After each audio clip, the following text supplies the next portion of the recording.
اعوذ باللہ من الشیطان الرجیم بسم اللہ الرحمن الرحیم الحمد للہ رب العالمین ثم الصلاۃ والسلام علی سیدنا و نبینا و مولانا بالقاسم محمد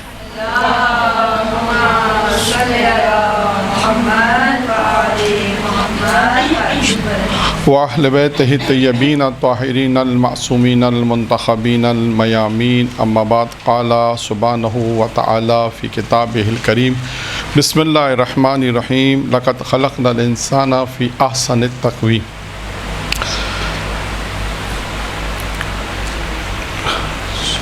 سورہ 3 کی آیہ کریمہ کی جس کی تلاوت کا شرف حاصل کیا، اس آیہ کریمہ میں اللہ نے ایک اعلان کیا ہے کہ ہم ہے کہ جس نے انسان کو بہترین خلقت پر خلق کیا۔ جس طرح اللہ نے انسان کو بہترین خلقت پہ خلق کیا ہے، اسی طرح اللہ نے انسان کی ہدایت کے لیے انسان کو کسی مقام پر خدا دیکھنا چاہتا ہے۔ اور آسان الفاظ میں بیان کروں کہ پروردگار عالم نے انسان کی خلقت کی، اس کی ہدایت کے اسباب فراہم کیے، اس کو بے شمار نعمتیں عطا کی، تمام چیزیں پروردگار عالم نے اسے عطا کی۔ ہدایت کے سلسلے میں اگر آپ دیکھیں تو انبیاء کا ایک سلسلہ ہے، ہادی انبیاء بھیجے، رسول بھیجے، امام بھیجے، تاکہ انسان اس مقام کو حاصل کر سکے جو پروردگار چاہتا ہے۔ اس کے علاوہ دنیاوی نعمتیں عطا کی، وہ بھی ایک انسان کے لیے، تاکہ دنیا میں جو ضرورت انسان ہے اور جو انسان کو ضرورت ہے جن نعمتوں کی خداوند متعال نے وہ نعمتیں بھی اس سے عطا کی، تاکہ انسان ایک مقام حاصل کر سکے۔ جیسے اب آپ ہسٹری پڑھتے ہیں تو ہسٹری میں آپ کو نظر آتا ہے کہ ایک تاریخ گزری ہے، انبیاء کی ہسٹری ہے، انبیاء کے دور میں بھی لوگ جنہوں نے اپنے آپ کو جیسا انبیاء چاہتے تھے ایسا اپنے آپ کو بنایا تو ایک مقام تک حاصل۔ اسی طرح ہسٹری میں آپ دیکھتے جائیے، آپ کو ایک نظام، ایک سسٹم نظر آئے گا، اور وہ افراد ایک مقام تک پہنچ گئے۔ اچھا، اب دوسری طرف یہ بھی ذہن میں رکھیے کہ اس مقام تک پہنچنے کے لیے آپ کا مقابلہ بھی ہے۔ صرف نماز، روزہ، حج، زکوٰۃ تو ہے، دوسری طرف کیا ہے؟ شیطان بھی ہے۔ تو اب انسان دو چیزوں کے درمیان میں ہے، یعنی انسان ادھر اللہ کی عبادت کرنی ہے، ادھر خواہشات نفسانی کی مخالفت کرنی ہے، شیطان کی مخالفت کرنی ہے۔ تو اب انسان دو چیزوں کے درمیان میں ہے۔ اب ان دو چیزوں سے انسان دو چیزوں کے درمیان میں، اور انسان شیطان کی مخالفت کرے گا، واجبات کی ادائیگی کرے گا، تب ایک مقام حاصل کرے گا۔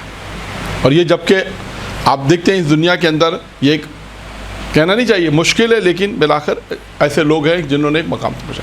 اچھا، اب انسان کو کامیاب چاہیے، کامیاب زندگی یا کامیابی تک پہنچنے کا ایک ذریعہ۔ آج کا جو موضوع ہے، یہ جو 5 منٹ میں نے آپ کے لیے ہیں، یہ ایک مقدمے کے طور پر بیان کیا کہ ہم اس مقام کو حاصل کریں کہ جو خدا چاہتا ہے، اس منزلت پر جو خدا اپنے بندے کو دیکھنا چاہتا ہے کہ دنیا کے اندر تمام نیک عمل انجام دے، واجبات کی ادائیگی کرے، اور ایک مقام تک پہنچے، تاکہ روز قیامت میں پروردگار اس کو اجر و ثواب عطا کرے گا۔ اب اس مقام تک پہنچنے کے لیے کچھ کام انسان کو انجام دینے ہیں دنیا کے اندر۔ ان کاموں میں سے ایک کام ہے کہ انسان اپنے آپ کو زاہد بنائے۔ زاہد، زہد۔ آج کا جو موضوع ہے وہ ہے زہد کیا ہے؟ زہد سمجھتے ہیں؟ ہاں، ہے کیا؟ تقویٰ تو ہے، لیکن کیا مطلب؟ یہ تو تقویٰ کے، یہ بھی تقویٰ دیکھیں، ہاں تقریباً زہد بھی انہی میں آتا ہے، یعنی اس سے ایک درجہ بالاتر ہے زہد بھی آئے گا، تو آپ کو واضح ہو جائے گا کہ زہد ہے کیا چیز۔ پہلے تو کوشش کریں گے ہم کہ انسان کے امیر المومنین جو ایک روایت بیان کی، انسان کی 3 قسمیں ہیں۔ نمبر 1 زاہد ہوگا، جو ہمارا موضوع ہے۔ دیکھیں، زہد اس صفت کا نام ہے، زاہد یعنی وہ جو اس صفت کو اختیار کرے۔ زہد ایک صفت ہے۔ جیسے قاضی کیا ہے؟ قاضی قضاوت کرنے والے ہوتے ہیں۔ قضاوت کیا ہے؟ ایک عہدہ ہے. اسی طرح زہد ایک صفت کا نام ہے, صفت ہے جو انسان کے اندر ہوتی ہے. جو اس صفت کو اختیار کرتا ہے یعنی اس کوالٹی کو اختیار کرتا ہے اسے ہم زاہد کہتے ہیں. ٹھیک ہے نا. اس طرح نمبر 1 3 قسمیں امیر فرماتے ہیں, زاہد ہوگا یا راغب ہوگا یا صابر ہوگا. نمبر 1 زاہد, نمبر 2 راغب, رغبت سے ہے, راغب ہوگا. صابر, صابر, صابر, صبر کرنے والا. اب آتے ہیں تعریف کے لحاظ سے کہ زاہد کسے کہتے ہیں. جو ہمارا موضوع اس کو یہی توجہ اس پہ رہے. زاہد وہ ہوتا ہے جو دنیا میں کسی چیز پر خوشی نہ منائے,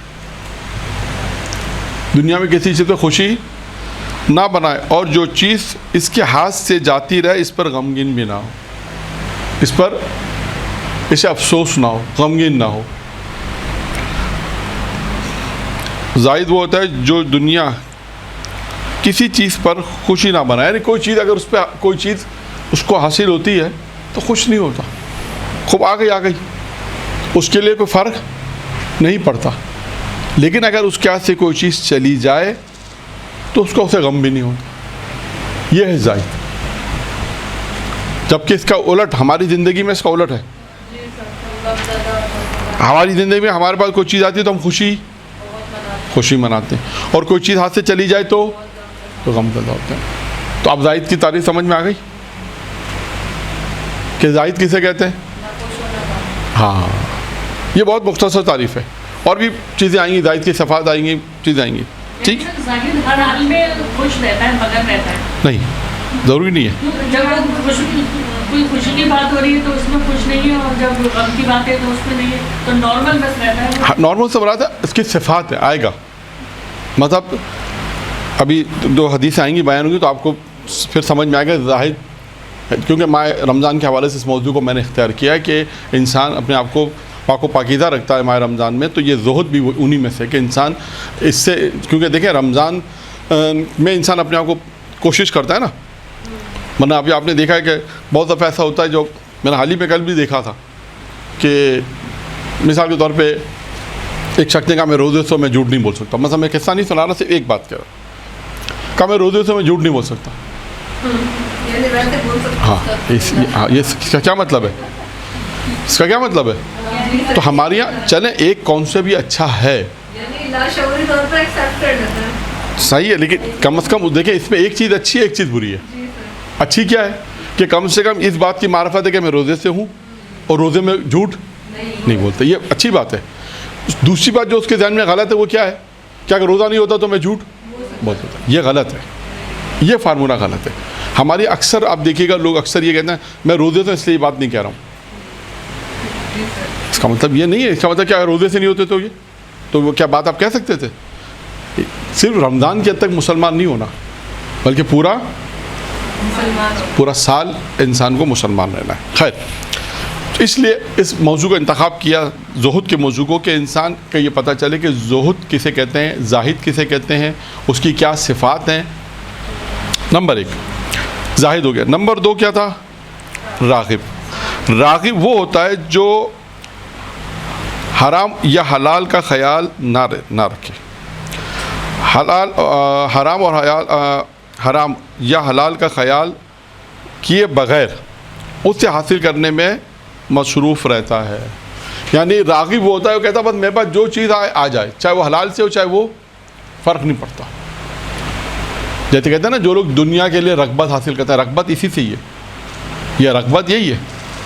کہا جاتا ہے نا آپ آخرت کی طرف رغبت کریں. اس کا کیا مطلب, آخرت کی طرف اپنے آپ کو آخرت کی طرف توجہ دلائیں. آخرت کی طرف توجہ, رغبت یعنی توجہ, اس کی طرف جانا. اب دیکھیں صابر وہ ہوتا ہے جو دل سے اس کی تمنا کرتا ہے, یعنی ایک چیز کی دل سے کسی چیز کی تمنا کرتا ہے, اگر اسے پا لے تو اس سے منہ موڑ لیتا ہے. اگر اسے پا لے تو اس سے منہ موڑ لیتا ہے, کیونکہ وہ اس کے برے انجام کو جانتا ہے. یہ صابر ہو گیا. تو انسان کی امیر المومنین نے 3 قسمیں بیان کی. ایک ہے زاہد, ایک ہے راغب, اور ایک ہے صابر. ٹھیک ہے. اب دنیا میں زہد کے اعتبار سے 3 چیزوں کا نام ہے. دنیا کے بارے میں زہد 3 چیزوں کا نام ہے.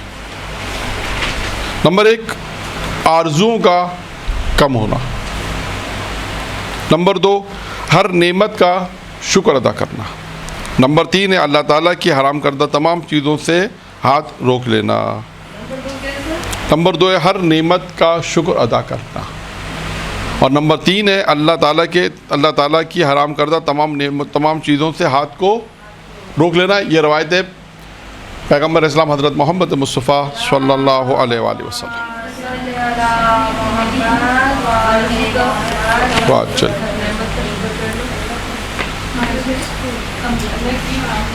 ٹھیک ہے. تیسرا بتا دیں, اللہ کی حرام کردہ تمام چیزوں سے ہاتھ دھو لینا. ٹھیک ہے, کمپلیٹ ہو گیا. آگے بڑھتے ہیں. زہد کیا ہے؟ یہ تو تعریف ہو گئی. اب مختلف حدیثیں آئیں گی زہد کے متعلق. زہد کے متعلق مختلف احادیث آئیں گی کہ جس میں زہد کے متعلق سوال کیا گیا اور مختلف چیزیں بیان کی گئی ہیں. اب دیکھیے, اس زہد کو سمجھنا ہے تو اس روایت کو سمجھیں. ٹھیک ہے. روایت کہتی ہے کہ زہد کیا ہے؟ زاہد حلال کو حرام کرنے کا نام نہیں ہے.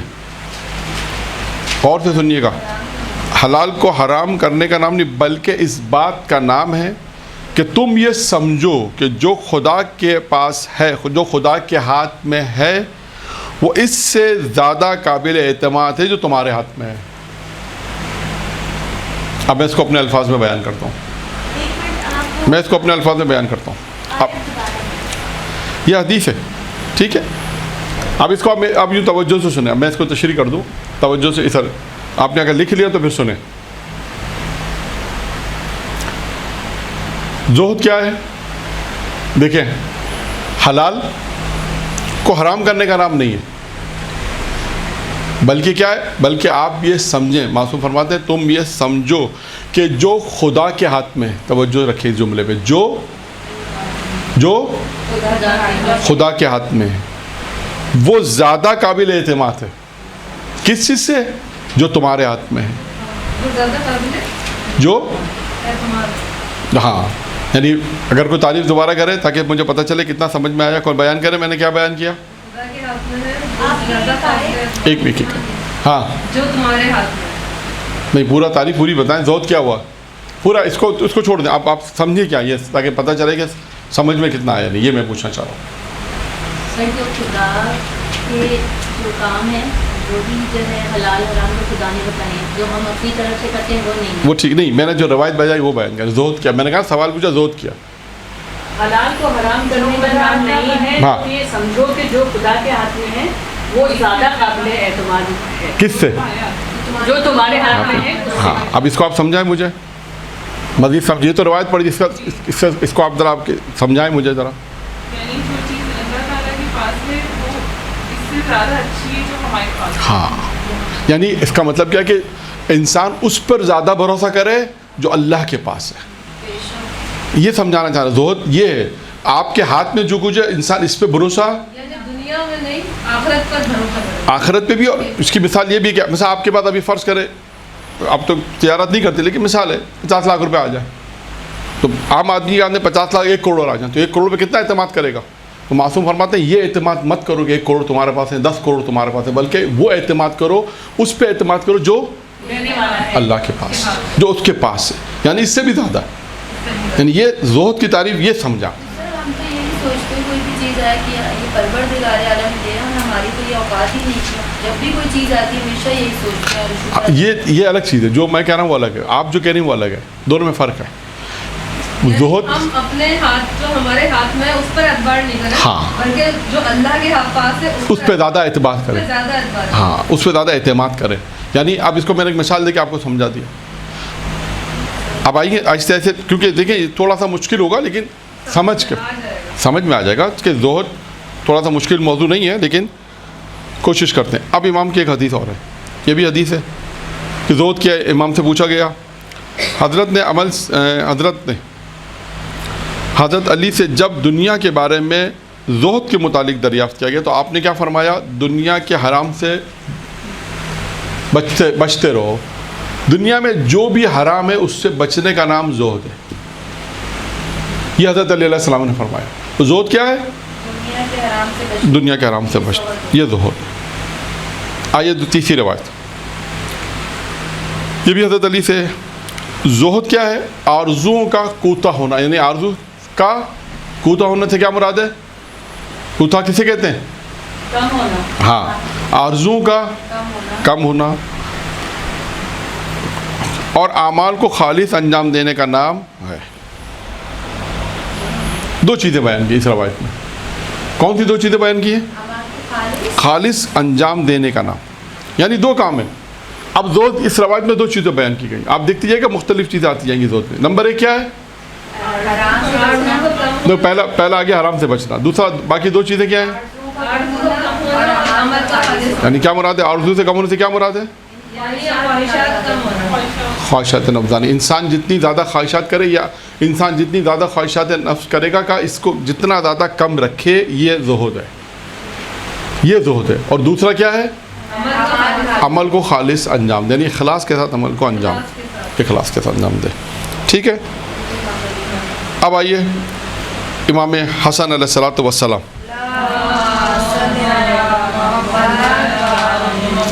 عجل فرج. جب زہد کے متعلق امام حسن علیہ السلام سے پوچھا گیا تو امام نے بھی دو چیزیں بیان کی. تقویٰ کی طرف رغبت، تقویٰ کی طرف رغبت اور دنیا سے روگردانی کرنا. ان دو چیزوں کا نام کیا ہے؟ زہد ہے. اب آپ دیکھتے جائیے گا یہ تمام چیزوں کو اگر آپ جمع کریں گی بات میں تو آپ کو ایک 10-12 چیزیں آئیں گی، اور بھی چیزیں آئیں گی کہ جس میں آپ کو سمجھ میں آئے گا کہ زہد کیا ہے. ہاں، یہ زہد ہے. اچھا، اب ایک روایت اور ہے. اس میں صرف روایتیں، آج زیادہ تر زہد میں روایتیں آئیں گی تاکہ یہ پتہ چلے کہ زہد کسے کہتے ہیں، زاہد کیا ہے. انسان دنیا میں اپنے آپ کو اگر یہ گناہوں سے بچا رہا ہے تو یہ کس صفت کا نام ہے. ٹھیک ہے. یہ روایت بھی اب جو بیان کر رہا ہوں یہ پیغمبر کی روایت ہے. پیغمبر ارشاد فرماتے ہیں کہ میں نے جبرائیل سے پوچھا زہد کسے کہتے ہیں. جبرائیل سے پوچھا کہ زہد کسے کہتے ہیں تو اب جبرائیل نے جواب دیا. یعنی یوں سمجھ لیجیے کہ اب زاہد کی اوصاف بیان ہو رہے ہیں. تو انہوں نے بیان کیا، جبرائیل نے بیان کیا کہ زاہد اسے کہتے ہیں، زاہد اس سے دوست رکھتا ہے. جبرائیل کہہ رہے ہیں کہ زاہد ان چیزوں کو دوست رکھتا ہے، یعنی ان سے محبت کرتا ہے جن سے اس کا خالق کو محبت ہوتی ہے. پہلی چیز کیا بیان کی؟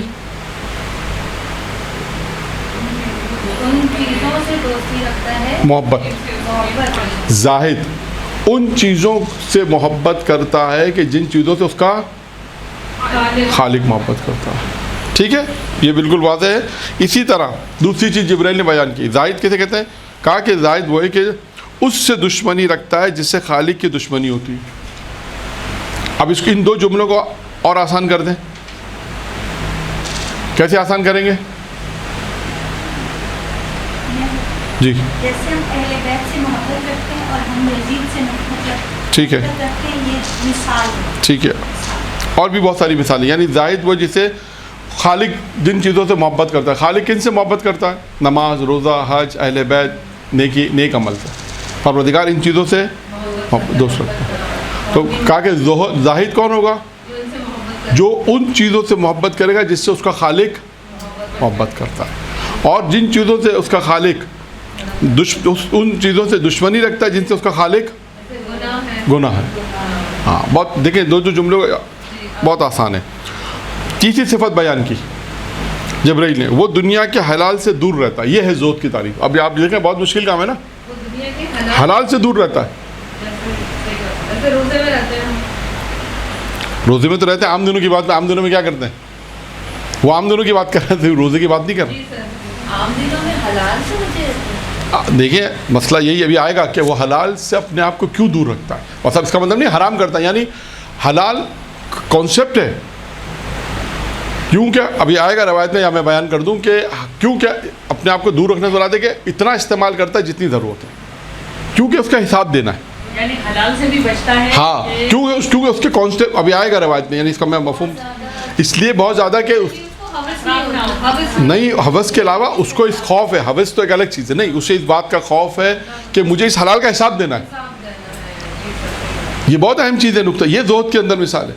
دیکھیں آپ کے پاس دنیا کے اندر بہت سی ایسی چیزیں ہیں کہ آپ استعمال کر سکتی، بہت سی اچھی چیزیں حلال استعمال آپ نے یہ استعمال کر سکتے. شریعت نے بھی جائز قرار دیا نا. لیکن زاہد کیا کرے گا؟ وہ بھی استعمال کرے گا، لیکن وہ کہے گا مجھے اس کا حساب تو دینا ہے. وہ اس خوف سے اس حلال کو استعمال نہیں کرے گا، کم استعمال کرے گا لیکن کم، تو بھی اس منزل پہ پہنچے گا. یعنی اگر آپ اس جملے کو غور کریں جو بیان کیا جائے گا تو آپ کو دیکھا. اب آئیے چوتھا، لیکن حرام کی طرف متوجہ نہیں ہوتا.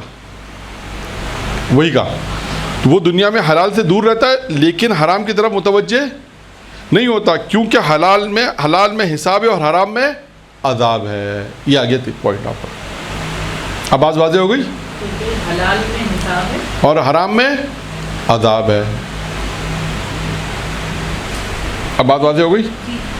یعنی زاہد کون ہے؟ زاہد کی صفات کیا بیان کر رہے ہیں؟ کہ جو دنیا کے حلال سے دور رہتا ہے. کیوں دور رہتا ہے دنیا کے حلال سے؟ اس کا مطلب یہ نہیں کہ وہ حرام کرتا، نہیں. پھر انہیں جواب دیا لیکن حرام کی طرف متوجہ نہیں ہوتا. وہ پھر بیان کیا کیوں حلال سے؟ کیونکہ حلال میں حساب ہے اور حرام میں عذاب. اب اسے اندازہ کر لیں. یعنی بہت ساری ایسی حلال چیزیں آپ کے لیے حلال ہیں لیکن روز قیامت میں اس کو پروردگار حساب دے گا نہیں لے گا. جتنا آپ نے دنیا میں حلال کم استعمال کیا اتنا حساب کم. بس یہ سمپل ہے. اس چیز کا نام زاہد ہے. یعنی اگر آپ مثال کے طور پہ جو بھی دنیا میں مثال بنانا چاہیں، مثال ہے کہ 1 لاکھ روپے میں اپنا گزارا کر سکتے، 80,000 میں کریں، 77,000 میں کریں، ایک مثال ہے. یا کوئی اور مثال ایسی نہیں کہ جہاں ہم اس چیزوں میں حلال میں بھی کم استعمال کریں.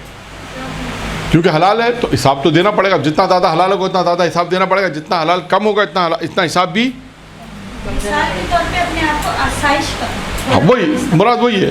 وہی کہ آپ جتنا اپنے آپ کو حلال میں رکھیں اور کم استعمال کریں اتنا آپ کا حساب کتاب کم ہوگا. یہ زہد ہے. پھر اسی طرح اس کی ایک صفت بیان، 5ویں صفت کہ تمام مسلمانوں پر اسی طرح رحم کرتا ہے جس طرح اپنی ذات پر رحم کرتا ہے. یہ زاہد کی ایک صفت ہے. تمام مسلمانوں پہ اسی طرح رحم کرتا ہے کہ جس طرح وہ اپنی ذات پہ رحم کرتا ہے. کیا ہر انسان اپنی ذات پہ رحم نہیں کرتا؟ یہاں پر میں ایک جملہ بیان کر دوں امام حسین علیہ السلام کا.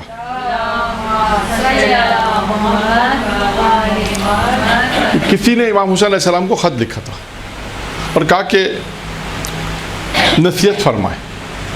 میں مفہوم روایت پیش کر رہا ہوں. نصیحت فرمائے تو امام علیہ السلام نے کہا کہ جس چیز سے تم سب سے زیادہ محبت کرتے ہو اس کو اذیت مت پہنچاؤ. کچھ سمجھ میں آیا جملہ؟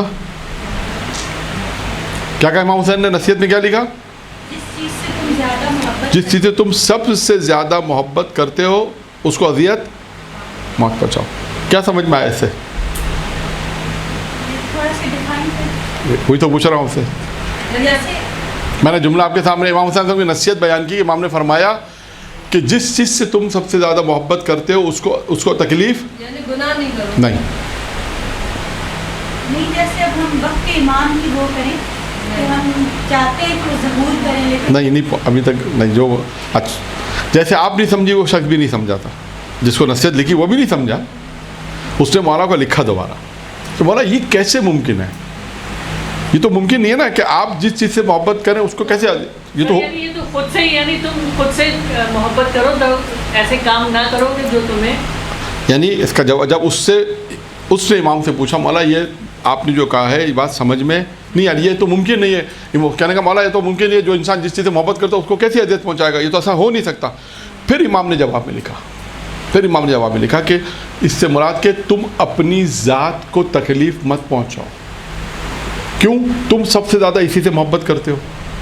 جب سب سے زیادہ اپنی ذات سے محبت کرتے ہو اس کو تکلیف مت پہنچاؤ. کیا مراد ہے؟ کہ گناہ مت کرو، روز قیامت میں اس سے تکلیف پہنچے گی. میں نے کہا تھا گناہ نہیں فرق ہے, دونوں میں فرق ہے. گناہ کلی بات ہے, یہ تو انہوں نے بھی کہا, لیکن یعنی اپنی ذات سے انسان اپنے اوپر رحم جبھی کر سکتا ہے نا, یعنی اگر گناہ کرے گا تو پھر آخرت میں آگ اور عذاب کا سامنا ہوگا. تو اگر ابھی گناہ سے بچے گا تو اپنے اوپر ہی رحم کر رہا ہے نا وہ. لیکن اس کی توضیح چاہیے تھی, جیسے امام نے توضیح, آپ نے کہا گناہ نہیں کرے, گناہ تو ایک کلی بات ہو گئی. یعنی میں وہی کہہ رہا ہوں, تم اپنی ذات کی تکلیف نہ کرو. ہاں یہ نہیں, یعنی کہا کہ جس چیز سے تم سب سے زیادہ محبت کرتے ہو اس کو تکلیف مت پہنچاؤ. اب انسان سب سے زیادہ کس سے محبت کرتا ہے؟ اپنے محبت اپنے آپ سے. کوئی انسان چاہتا ہے اپنے آپ کو تکلیف دے؟ نہیں چاہتا. لیکن روزہ قیامت میں ایسا ہوگا, اپنے آپ سے دنیا میں محبت کرتا ہے, لیکن جب گناہ کر رہا ہے تو اپنی آپ کو روزہ قیامت میں یعنی اپنے ہاتھوں سے کیے ہوئے گناہ کے ہاتھ میں انسان عذاب. اس کے آگے بھی اس مولا نے فرمایا ہے بس اتنا مطلب وہ سمجھ گیا وہ سمجھ گیا. مولانا نے تشریح دے دی نا, جواب میں مولانا نے تشریح دے دی نا, یہی تشریح دی کہ اس سے مراد یہی ہے کہ اپنی ذات, آپ کی اپنی ذات ہے, کیوں آپ اپنی ذات سے سب سے زیادہ محبت کرتے ہو, لہٰذا تم اپنے آپ کو تکلیف میں مت ڈالو, یعنی روزہ قیامت میں تکلیف میں مت ڈالو. اس جملے سے مجھے مولا کا قول یاد آ گیا تھا جو میں نے بیان کیا کہ زاہد کی 5ویں صفت کیا ہے؟ تمام مسلمانوں پہ اسی طرح رحم کرتا ہے جس طرح اپنی ذات پر رحم کرتا ہے. گفتگو کرنے میں اسی طرح دور رہتا ہے جس طرح زیر دست, ہاں جس طرح بدبودار چیز سے دور رہتا ہے. یعنی گفتگو کرنے میں اس طرح دور رہتا ہے جس طرح جس طرح انسان ایک بدبودار چیز سے یا مردار سے دور رہتا ہے.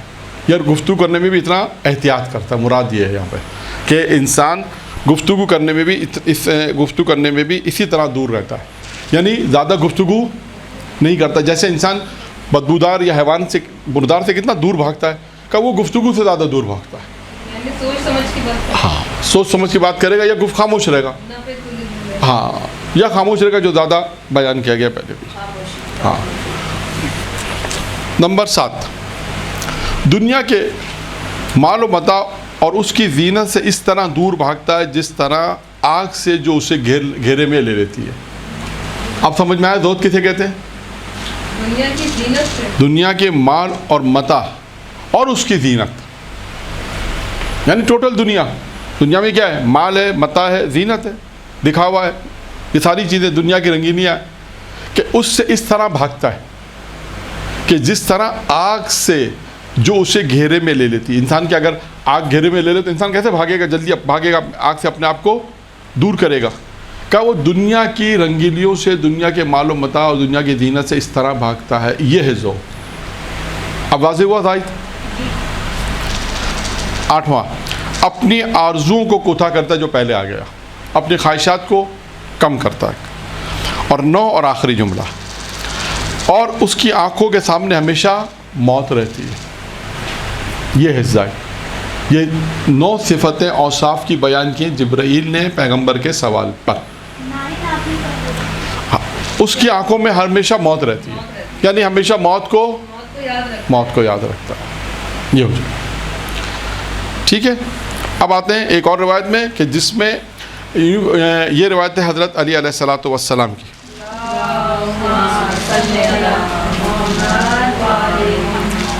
یعنی اس روایت کا آپ عنوان دے سکتے ہیں زاہد کی خصوصیات حضرت علی کی نگاہ میں. اس میں بھی 6 چیزیں بیان کی گئی ہیں. وہاں پہ 9 چیزیں آئی تھیں, اب 6 چیزیں آ رہی ہیں. حضرت علیہ السلام کی روایت ہے کہ حضرت علی نے فرمایا کہ زاہد کی خصوصیات, 6 خصوصیات بیان کے زاہد کی. نمبر 1, جب انہیں کوئی واعظ و نصیحت کی جاتی ہے تو اسے قبول کر لیتے ہیں. یہ ایک زاہد کی خصوصیت ہے. ورنہ ہمارے یہاں کیا ہوتا ہے عموماً, کیا ہوتا ہے؟ اپنے آپ کو بڑا سمجھتا ہے. نہیں, اگر آپ کسی کو نصیحت کرنے جائیں تو وہ نصیحت قبول نہیں کرتا. وہ کیا کہتا ہے؟ اپنی نصیحت اپنے پاس. تو زاہد کی خصوصیت کیا ہوگی؟ ایک نصیحت کو قبول کر. اگر کوئی اسے واعظ و نصیحت کرے, کوئی اسے راہ دکھائے تو اسے قبول کرتا. ایک, جب انہیں ڈرایا جائے تو وہ ڈر جاتے ہیں. جب ان کے سامنے کوئی خوف کی بات کرے, کوئی عذاب کی بات کرے تو فوراً ڈر جاتے ہیں. یہ نہیں کہتے ہاں کوئی مسئلہ نہیں ہے, دیکھی جائے گی روزہ قیامت میں. یہ نہیں کہتے, خوف ہو جاتے ہیں. ہاں اگر اللہ نے عذاب کا ذکر کیا ہے، کوئی ان کو ڈرائے، کوئی عذاب کا ذکر کرے، کوئی عذاب کی بات کرے تو وہ ڈر جاتے ہیں، خوف محسوس کرتے ہیں، ہاں روز قیامت میں ایسا ہوگا، یعنی بے خوف نہیں ہوتے.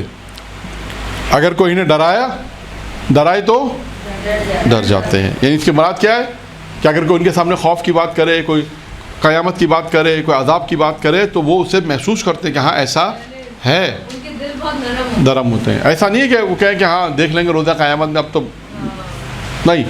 ان کے ساتھ گناہگار کی ایک علامت ہوتی ہے نا کہ وہ سخت دل ہوتا ہے بہت، وہ گناہ کرتے کرتے دل اس کا سخت ہاں. ہوتا ہے. نمبر 3 نصیحت اثر نہیں کرتی. اس کی بھی وجہ ہے. نمبر 3 انہیں تعلیم دی جائے تو اس سے حاصل کرتے ہیں. اگر انہیں تعلیم دی جائے تو حاصل کرتے ہیں.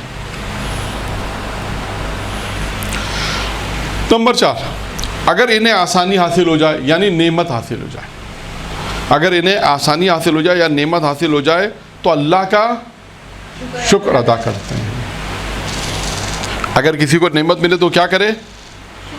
اللہ کا شکر ادا کرے. یہ زاہدوں کی صفت کون بیان کر رہا ہے؟ مولا علیہ السلام. کتنی صفت ہو گئیں؟ 4. 5ویں کیا ہے؟ اگر تنگی میں مبتلا ہو جائے تو صبر سے کام لیتے ہیں. اگر پریشان ہو جائے، کوئی مصیبت آ جائے، کوئی پریشانی آ جائے، تو تنگی آ جائے تو کیا کرتے ہیں؟ صبر سے کام لیتے ہیں. اور ایک اور روایت میں ہے، یہ بھی امیر مومنین کی روایت ہے، کوئی شخص اس وقت تک زاہد نہیں بن سکتا جب تک وہ متواضع نہ ہو، یعنی انکساری تواضع نہ کرے. یعنی زاہد اس وقت، امام فرماتے ہیں، وہ جب تک کوئی شخص زاہد نہیں بن سکتا جب تک اس میں صفت تواضع نہ ہو، انکساری نہ ہو. تواضع کا کیا مطلب ہے؟ انکساری کا کیا مطلب ہے؟ نہیں. یعنی عاجزی ہو، غرور، تکبر نہ ہو. ہاں، ورنہ میں نے جو آپ سے پوچھا انکساری، آپ نے کہا تواضع. تواضع پوچھا، آپ نے کہا انکساری.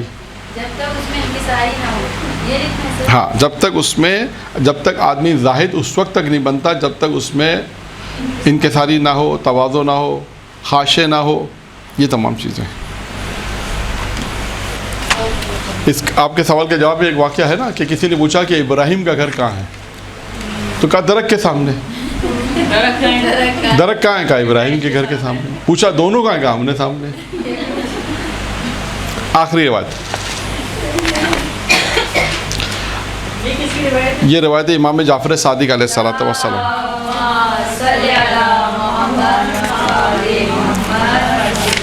ٹھیک ہے، یہ روایت امام جعفر صادق کی کہ جس میں زاہد کون ہوتا ہے. امام نے فرمایا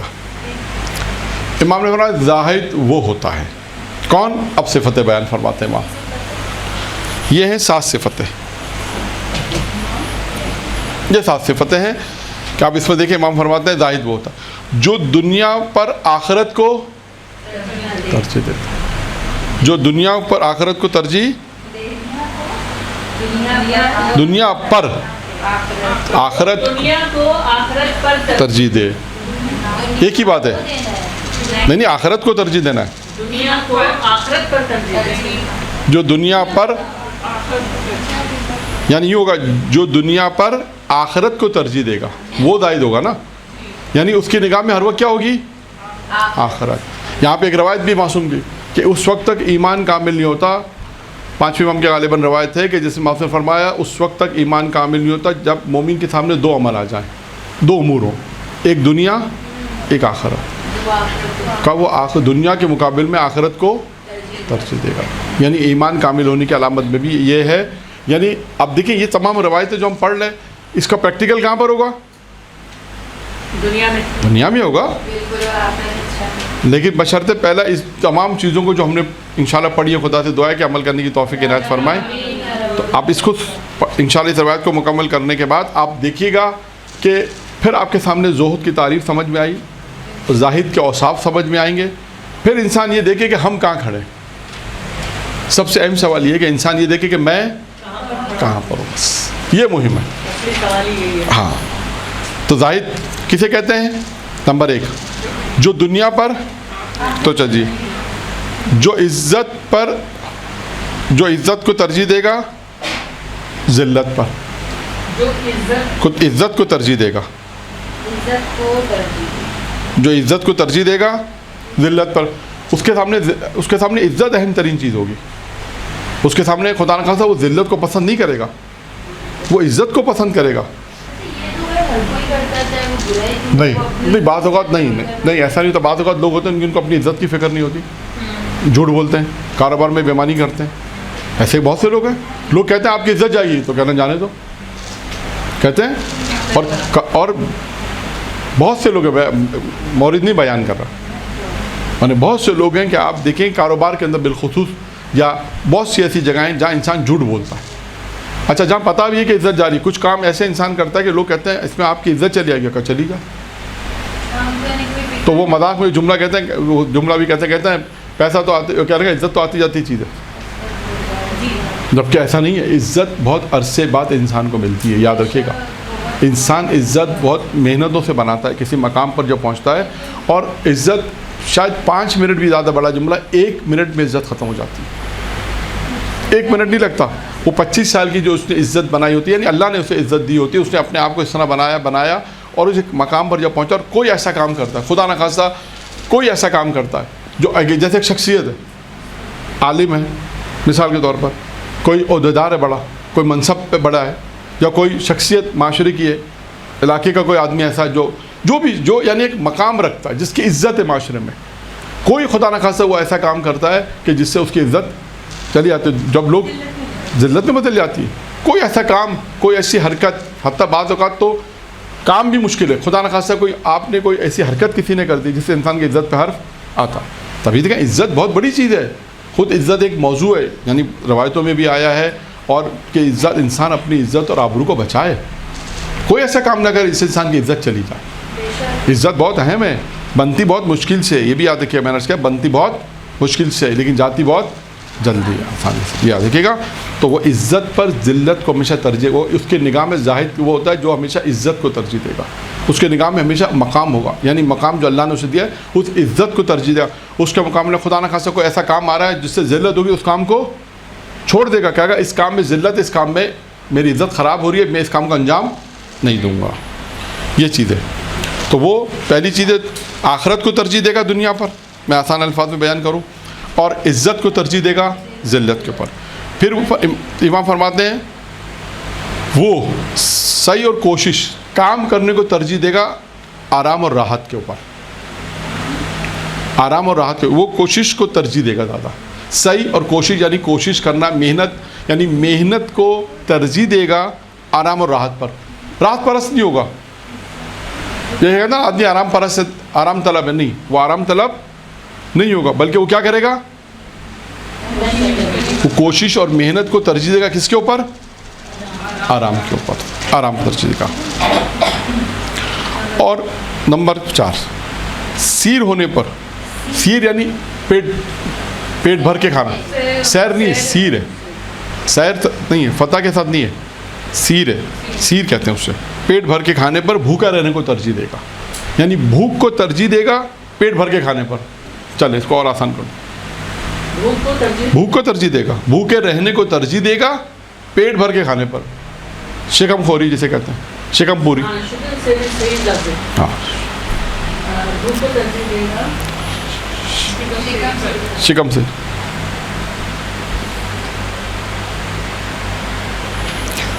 آخرت کے کام کو انجام دے گا دنیا کی محبت کے اوپر, یعنی آخرت. 5واں, دنیا کی محبت پر, یعنی دنیا کو ترجیح, دنیا کی محبت کو ترجیح نہیں دے گا, کس کو ترجیح دے گا, آخرت کے اچھے انجام کو, یعنی آخرت کے اچھے انجام کو ترجیح دے گا دنیا کی محبت پر. دنیا کے اندر کیا ہے, بہت سارے کام ہیں, دنیا کی محبت ہے, لیکن اس کی نگاہ میں کیا ہے, آخرت کے اچھے کام, آخرت کے انجام. جو آخرت میں انجام اچھا ہوگا اس کی نگاہ اس پر ہوگی, دنیا کی محبت میں نگاہ نہیں ہوگی. یہ ہو واضح ہو گیا, یعنی آخرت کے جو, یعنی اس کی نگاہ کس پر ہوگی, آخرت کے انجام پر. کس کے مقابل میں, دنیا کی محبت کے مقابل میں. اگر اس کے سامنے دنیا کی محبت ہے تو اس کو اختیار نہیں کرے گا, کہے گا اس کا انجام برا ہے. کس کو اختیار کرے گا, آخرت کا. آخرت کو کیونکہ اس کے کام کا اس کے انجام کو وہ دیکھ رہا ہے۔ نمبر 6، یاد خدا کو ترجیح دے گا غفلت کے اوپر۔ یاد خدا کو ترجیح دے گا کس کے اوپر؟ غفلت کے اوپر۔ کہ انسان غفلت کسے کہتے ہیں؟ غلط کاموں کو کرنے، بے توجہی، لاپرواہی، سستی بھی، بے توجہی، غفلت۔ دیکھیں اردو میں ایک جملہ کہا جاتا ہے کہ جو سو رہا ہو نا اس کو اٹھانا آسان ہے، جو غفلت سے کسی کو بیدار کرنا مشکل ہے۔ غفلت کسے کہتے ہیں؟ بنا ہوا سو رہا ہے۔ غفلت اسے کہتے ہیں کہ جیسے ایک آپ جیسے بہت سے ابھی معاشرے میں لوگ ہیں غفلت میں، کیا نماز نہیں پڑھتے، روزہ نہیں رکھتے، یعنی اپنی آخرت سے غافل ہے، آخرت سے، خدا سے غافل ہے، انجام سے غافل، انجام سے، یعنی خود ان کو نہیں معلوم بعض اوقات کہ وہ کس چیز کا شکار ہے۔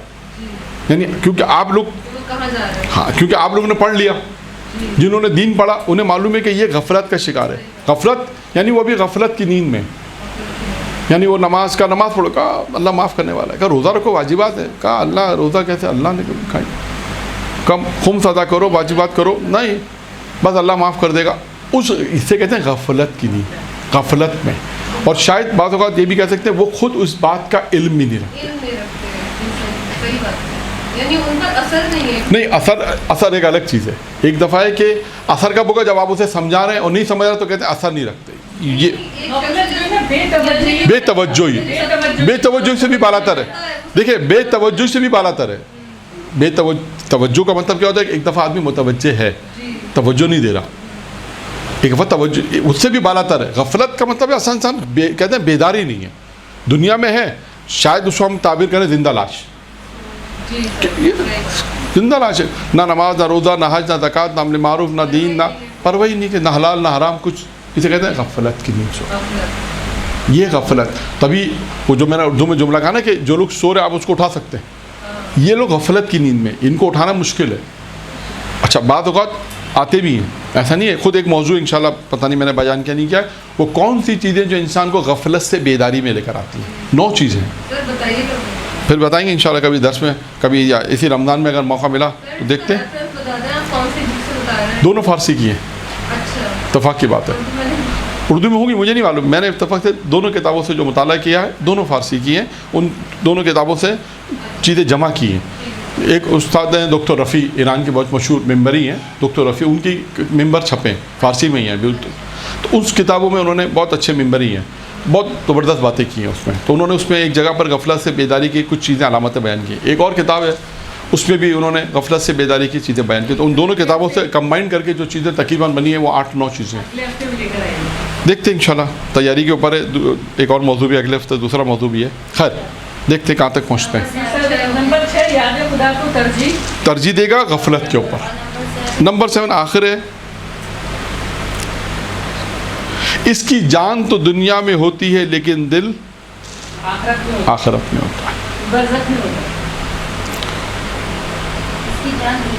اس کی جان تو دنیا میں ہوتی ہے لیکن دل آخرت میں ہوتا ہے۔